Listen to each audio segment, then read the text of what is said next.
Hello, welcome to episode 10 of Bipolar Living with Michael Armstrong. I left you last time at camp. I was experiencing a manic episode of a psychotic break.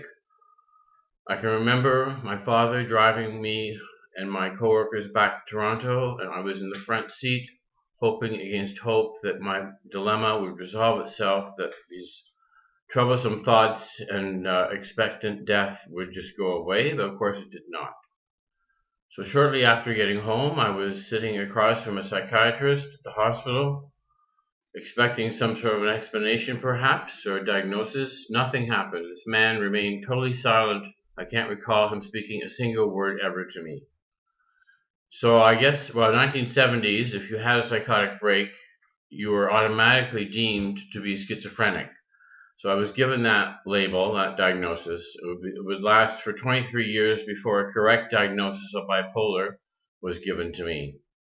My mother found out about it by being spoken to by a nurse, and she said to me quite often how it just destroyed her, that news about her son, her firstborn son, and she has never forgotten the pain of that moment.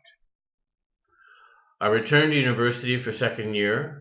My American friends, who had been so curiously strange the year before, soon abandoned me. I walked around in a bit of a manic daze for a long time, obsessing around the nature of human relationships, loving relationships, speaking up in class, philosophy class, theology class, English class, in a rather naive but forceful insistence that people were out for love in all their actions in relationship, and this was laughed at by some men, of course, in these courses, young men who thought that separation of sex and love was fairly obvious. However, I carried on. Gradually, I lost the capacity to continue my studies, so I went after Christmas to drop out of university. I spent New Year's in Banff, in Alberta, with my cousin as a refuge from Toronto and my suffering. Coming down, I remember, from a cabin high in the mountains, deep, deep snow, I decided I would apply to law school eventually, just because I thought I would never have to quit my job except when I wanted to. There was no 65-year-old cutoff, for example.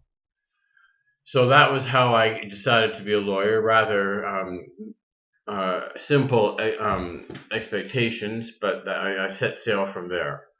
However, I was now out of school for the year, and I fell into a bit of a depression because I had not died according to the scenario that was given to me in my mania, and believe it or not, that's how I felt.